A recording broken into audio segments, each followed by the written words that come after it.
Good morning, students. Welcome back. So, today we'll start with part 2 of our chapter number 4, South Asia and the Contemporary World. Okay, in previous topic, we have done what is South Asia and uh, political history of Bangladesh. Today, we will be discussing political history of Pakistan and areas of conflict between India and Pakistan. So let us start with the today's topic. Well, let us start with Pakistan. Now, students, you all know that Pakistan got divided from India in 1947, and after 1947 Pakistan became an independent separate country. Okay, so now I'll be telling you the political history of Pakistan after its independence. Now, when the constitution of Pakistan was framed, Pakistan adopted parliamentary democracy, that is president, prime minister, council of ministers. Okay, then in 1958 General Ayub Khan, he took over the administration of the Pakistan, and he himself got elected as the president of the country. He belonged to Muslim League Party. Muslim League Party, all of you have heard about this party, that this was the main party in the freedom struggle of Pakistan. But people in Pakistan, they were not satisfied by his rule. He ruled from 1958 to 1969, and then he had to give up his office. Means he no longer remained the president of that country. And then came the military rule in Pakistan under General Haya Khan. It was during General Haya Khan's time period that Pakistan faced Bangladesh crisis. That is, I told you the war between India and Pakistan took place in 1971. East Pakistan, which now became Bangladesh. So that war was under this General Haya Khan, and he ruled Pakistan from 1969 to 1971, only for 2 years. Then people started demanding democracy again, and then elections took place, and Zulfikar Ali Bhutto, he came to power from 1971 to 1977. Now this Zulfikar Ali Bhutto, he belonged to another political party, that is Pakistan People's Party. Okay, so Bhutto government, when he was ruling, he ruled for 5-6 years, and his government was overthrown by another military dictator, that is Zia ul Haq, in 1977. And when Zia ul Haq came, again people they started protesting for democracy, and from 1982 only people they started protesting from democracy, and in 1988 again democracy came in Pakistan under the rule of Benazir Bhutto, that is the daughter of Zulfikar Ali Bhutto. Then in Pakistan from 1988 onwards there was competition, political competition in democracy between two parties, that is Pakistan People's Party, that was Bhutto's party, and Muslim League Party, and that was Nawaz Sharif's party till 1999. From 1988 till 1999 democracy was there in Pakistan, sharing power between these two parties. Then in 1999 General Pervez Musharraf, another military dictator, he removed Prime Minister Nawaz Sharif and elected himself as the president in 2001. Means again military rule came in Pakistan. Now these military rulers, what they used to do, just to give a look that Pakistan is a democratic country, they used to hold some kind of elections. Now those elections, they were never free and fair.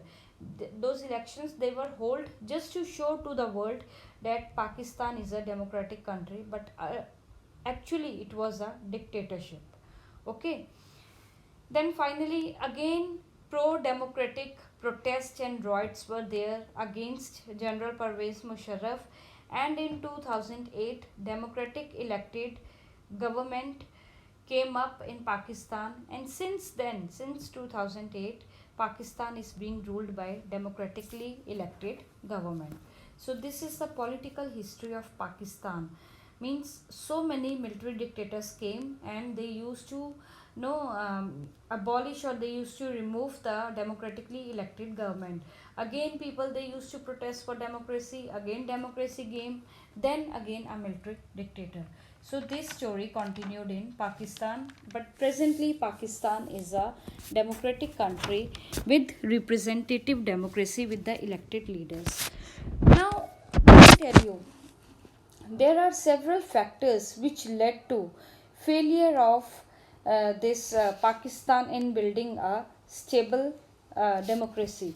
What are those things? Why there was failure in building democracy in Pakistan? Why again and again military rules? There are certain reasons for that. The first one is dominance of military, clergy, that is Islam, and land owning aristocrats, the people who are very rich in Pakistan and who own land. They all used to be the part of overthrowing of the elected government, and they wanted to establish military government over there.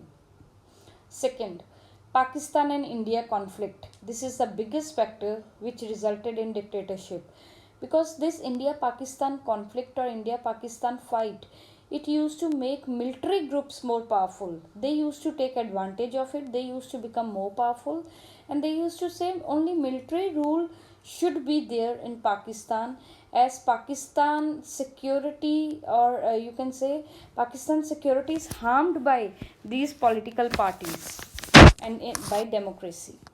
Third one, USA and other Western countries, they encourage military rule in Pakistan for their own selfish motives, for their own reasons. Then fourth one, fear of global Islamic terrorism. That is, Islamic terrorism is throughout the world, and Pakistan nuclear arsenal is also very strong. Pakistan is very strong country in case of nuclear and all. So if they think that if all these things fall into the hands of terrorist group, if democracy is there and terrorist group take advantage of this military arsenal and terrorism and all, then it will not be good for the country and for Western countries specifically. So military regime is preferred over there, because military regime is considered as a protector of Western countries' interest in South Asia. And last and not the least, although democracy is not fully successful in Pakistan, but still there is strong pro democratic sentiments in the country. Means many people still are there in Pakistan who want the democratic government only, and so presently democratic government is there in Pakistan. This is all regarding Pakistan. Well, let us start with India Pakistan conflicts. Now, what are the different areas where India and Pakistan are in conflict with each other? Now, first of all, you all know that Pakistan and India, they faced a bloody partition. Okay. Then after that, soon after the independence, India and Pakistan, they got into conflict over the issue of Kashmir. Now, Pakistan and India both they claim on Kashmir. Pakistan say Kashmir is theirs and we say that Kashmir belongs to India. Several wars occurred in 1947, 48, 1965. They all failed to settle the matter of Kashmir. Then the 1947-48 war, it resulted in division of Kashmir into two parts. One part was taken over by Pakistan, which is known as Pakistan Occupied Kashmir (POK) area, and another area came to India, that is Jammu Kashmir. And both the areas, they are divided by a border that is known as LOC, line of control. And in 1971 war, no, remember that 1971 India-Pakistan war for Bangladesh. Although India won that war, but the issue of Kashmir remained unsettled. It was not solved. Now conflict, this is one area of conflict. Second is Both the countries they face conflict over strategic issue like control of Siachen Glacier and over acquisition of arms. Now, this Siachen Glacier, it is also a source of contention between two countries. That who owns that area basically.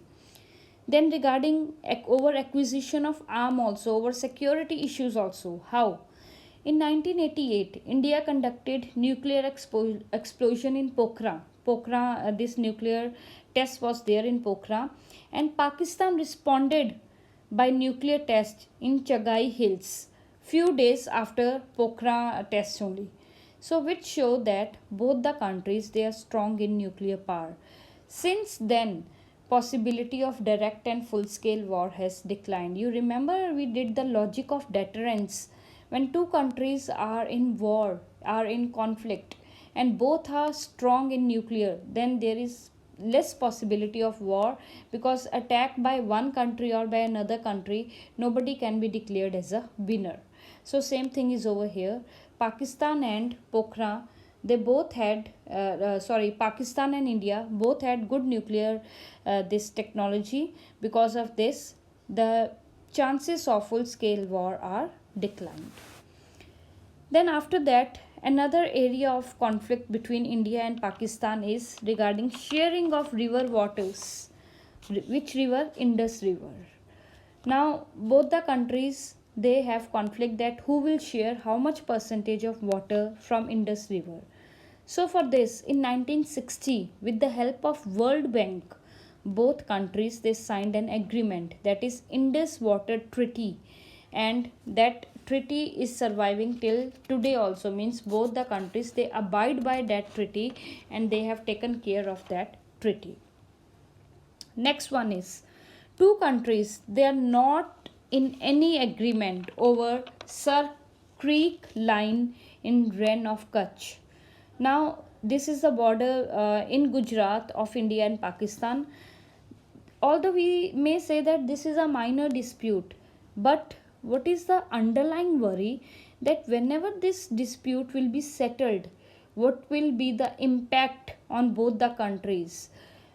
For example, how which country will use how much of sea resources in area which is near Sar Creek, because that line will decide that how much seawater or its resources will be part of India and how much seawater and its resources will be part of Pakistan. So this is another area of conflict between them. Now I'll tell you, although it's not written over here, but you can listen to me carefully. What are the areas in which India is blaming Pakistan? India blamed Pakistan for spreading of violence by helping the Kashmir militants with arms, training them, giving them money, and giving protection to them so that they can carry out their terrorist strikes. This is the first thing. Second, Pakistan also helped Khalistan militants with arms and ammunition, especially during 1985 to 1995 when that attack on Harmandir Sahib was there. So the Pakistan militants they are provoking the Khalistan militants. Third thing, ISI agency, that is the spy agency of Pakistan, it is involved in anti-India campaigns, and they try to spy through in India through Bangladesh and through Nepal by sending their agents in Nepal and Bangladesh, because these are our neighboring countries and they are trying to get out the information of India. Now what is the thing which Pakistan blames Indian government? Pakistan blame Indian government and its security agencies, that is RAW agency, for creating trouble in the areas of Sindh and Baluchistan in Pakistan. These are Pakistani areas, but they have more of Indian influence, and Pakistan blame Indian government that they are creating trouble in these two Pakistani areas. Although they belong to Pakistan, but why much of influence of India is over there. So these are the all areas of conflict between India and Pakistan. Both the countries time and again they hold negotiations, they hold meetings among them, and they try to solve the issues, and to large extent they have solved many issues also. With this, I finish up with part 2 of this chapter, covering topics till Bangladesh, Pakistan, South Asia. Okay, rest of the topics will continue in our next video. Thank you so much.